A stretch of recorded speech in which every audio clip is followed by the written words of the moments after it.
You have been told a dangerous lie. The lie I was told is that getting a good job, a six-figure salary, the next promotion, or that corner office is the key to getting rich. That's a lie. The hard truth is, a lot of high earners are just as broke as everyone else. They are just crying in more expensive cars. You will be shocked to learn that even among households with higher incomes, nearly 1 in 5 are still living paycheck to paycheck. They are trapped in a golden hamster wheel, running faster and faster, but never actually getting anywhere. They are owned by their jobs and their lifestyle. But the true wealthy, the top 1%, they don't just earn more. They operate under a completely different set of rules. If you don't own anything, you are what's owned. They have a system, a machine that works for them in the background, buying back their time and building real wealth. So how can you start owning things like the 1%? Well, you need to follow the 25, 15, 50, 10 rule. With this rule, anyone, no matter what their income is, can manage their money like top 1%. Because the truth is, it's not about how much money you make, it's about how you manage what you make. I'm not just some YouTuber, I have lived this. I went from working every minimum wage job you can think of, restaurants, warehouses, KFC, driving buses, Ubers, to becoming a software engineer and buying my own home. This is a system that helped me do it. So let's get into it. The first and most important rule is to take the first 25% of every single paycheck and put it to work. This 25% has one job and only one job: to buy assets that grow in value. When I was working in KFC and restaurants, my paycheck would immediately vanish on rent and food. I had to walk over 2 miles home because I couldn't afford a taxi or even the bus fare. That is modern day slavery. You work every day, you get paid, but all your money is spent to survive. So you are forced to work even harder next month. When you understand this, you can fight back by taking that first 25% of your income and putting it straight into assets that generate income or grow over time. You might think you don't have enough, but you have to find the money, because the sooner you start, the better. Let me show you something that will blow your mind. Imagine two friends, Sarah and Ben. Sarah starts investing $150 a month at age of 20. Ben waits until he's 30. To make up for the lost time, he invests $200 a month. Let's fast forward to when they both reach 60. Over the years, Sarah contributes a total of $72,000. Ben started later but invested more money and contributes a total of $96,000. Logically, you would think Ben ends up with more money, but assuming a 10% average annual return, similar to the historical average of S&P 500, the results are radically different. Ben's portfolio grows to about $452,000, an impressive sum. However, Sarah's investment will be worth a massive $948,000, just under $1 million.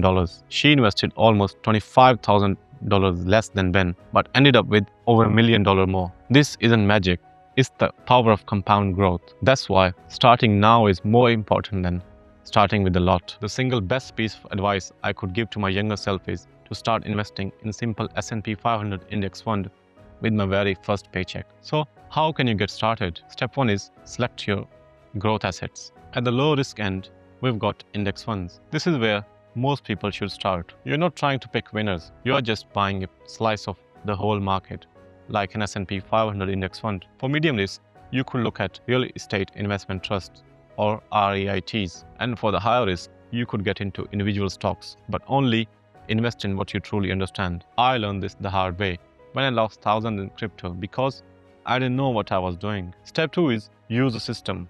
The rich are masters at using tax advantage accounts. If you are in US, you can set up accounts like Roth IRA. You can add up to $7,500 a year, and your growth and withdrawals in retirement are 100% tax-free. Famous billionaire Peter reportedly turned a Roth IRA into a $5 billion tax-free windfall. If you are in the UK, it's Stocks and Shares ISA, where you can invest up to £20,000 per year, and all your returns are tax-free. Find the best account in your country and use it. Step 3 is automate everything. This is the most critical step. Set up an automatic transfer from your bank account to your investment account for the day you get paid. The money is invested before you even have a chance to miss it. This is about using rules, not willpower. I learned to code and get my software engineer job while driving Uber by being disciplined with my time. You must be just as disciplined with your money. A simple mixed start could be 60% in US stocks market, 30% in international stock, and 10% in bond. That's it. You don't need to overcomplicate it. By the way, this isn't financial advice, and I'm not a financial advisor. I'm just sharing what I have personally learned and implemented over the years. The second rule is that 15% of your income goes directly into a stability fund. This is your defense. This is what protects your growth assets when life gets chaotic. Most people are one emergency away from a disaster. Car breaks down, and what happens next? They rack up debt, or worse, sell their investment at the worst possible time. I've been there. I once bought a cheap car that almost needed £500 of repairs every single month. My bank account would constantly go into overdraft. This is how you guarantee you lose. Your stability fund is a fortress that protects you. So, how do we get started? Step 1 is calculate your stability fund. This fund is only for true emergencies. Look at your essential monthly expenses: housing, groceries, utilities, and transport. Multiply that by 5. If your bare bones survival cost is $1,500 a month, your target is $7,500. Step 2. Store it correctly. This money must be safe and easy to access. Never ever invest your stability fund. The right place for it is a high yield saving account. Right now, many of these accounts are offering rates over 4%, which helps your safety net keep up with inflation. Step 3. Stack it quickly. Here are 3 steps how to build that fund fast. Number 1. The paycheck sweep. Just like your growth fund, automate the 15% transfer from your every paycheck straight into a high yield savings. Step 2. The replacement promise. If you have to use money from this fund, your absolute top priority is to replace it immediately. Step 3. Save by spending hack. Use the roundup apps that automatically saves your spare change from purchases. It adds up faster than you think. The third rule is the one where the battle against the lifestyle inflation is won or lost. A maximum of 50% of your take-home pay can be spent on essentials. Even with a good job, you can feel broke. I know people who earn a high income but have nothing to show for it. Why? Because as their income goes up, their spending goes up with it. They have mistaken luxuries for essentials. True wealth isn't about what you spend, it's the assets you own that you don't see. This is how you get started. Step 1. Get clear on your essentials. First, you need to know the difference between needs and wants. Your needs can be rent, mortgage, groceries, utilities, essential transport, and insurance. Your wants can be takeaways, Amazon shopping, brand new phones, streaming services, designer clothes, and gym memberships that you don't use. Step 2. Shrink the 2 key categories. Housing and transportation are where most budgets get destroyed. For housing, aim to keep it below 25% of your take-home pay. For transport, avoid car payments. I made this mistake. I bought a car and a brand new iPhone to impress people who didn't care about me. Then I realized I couldn't even afford the car's insurance. I had to sell it. Don't buy bragging rights, buy value. Buy a reliable used car for cash if you can. It frees up a ton of cash to invest. Step 3. Use rules, not willpower. When you feel the urge to buy something non-essential, use the 7-day rule. Wait a full week. Still want it? Ask yourself if you are buying it for the brand or for the value. My advice to my younger self would be, you are too young to be impressing people who don't even care about you. If you're starting to see this, how this system is about intentional design, not restriction, do me a quick favor and hit that subscribe button. We are about to get to the part that makes its whole thing stick, and you don't want to miss it. The final piece of puzzle is the 10% rule. This is the money you can spend guilt-free on whatever brings you joy. This is probably the most important part. Why? Because extreme restrictive budgets always fail.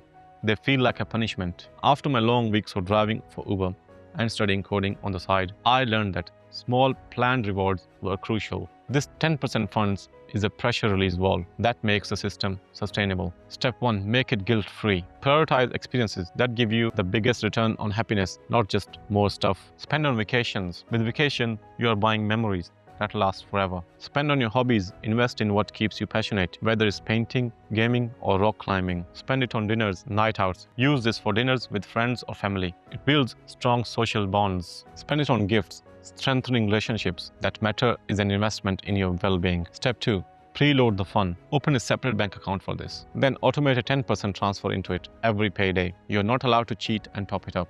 When it hits 0, you stop spending on rewards until next payday. This forces you to be intentional about what you want. This 10% isn't an afterthought. It's a reward you earn for your discipline in the other 3 areas. It's what lets you stick with this for years it takes to build real wealth. So, there it is. The 4-part money rule the rich use. It's not a secret, it's a system. A system that shifts your focus from just earning to strategically owning. Let's recap. 25% goes to growth. You buy assets that work for you. creating a machine that builds the wealth in the background. 15% goes to stability. You build a fortress of cash that protects you from chaos. 50% is for essentials. You live well below your means, feeding yourself, not your ego. 10% is for rewards. You spend this guilt-free, making the entire system sustainable and your life enjoyable. This isn't about being cheap, it's about being intentional. It works if you earn $40,000 or $400,000. This is the blueprint that took me from minimum wage jobs to a software engineer who owns his own home. The biggest difference between wealthy and everyone else is how they allocate their money. They build systems so they don't rely on willpower. You now have that system. I found my success by always remembering my goal. Your struggle will feel very small once you achieve that goal. Always remember your why. It has to be bigger than your struggle. The most expensive thing you can do right now is wait. The cost of starting small is nothing compared to the cost of starting late. Start today. Automate that first transfer. Your future self is counting on you. I'll see you in the next one.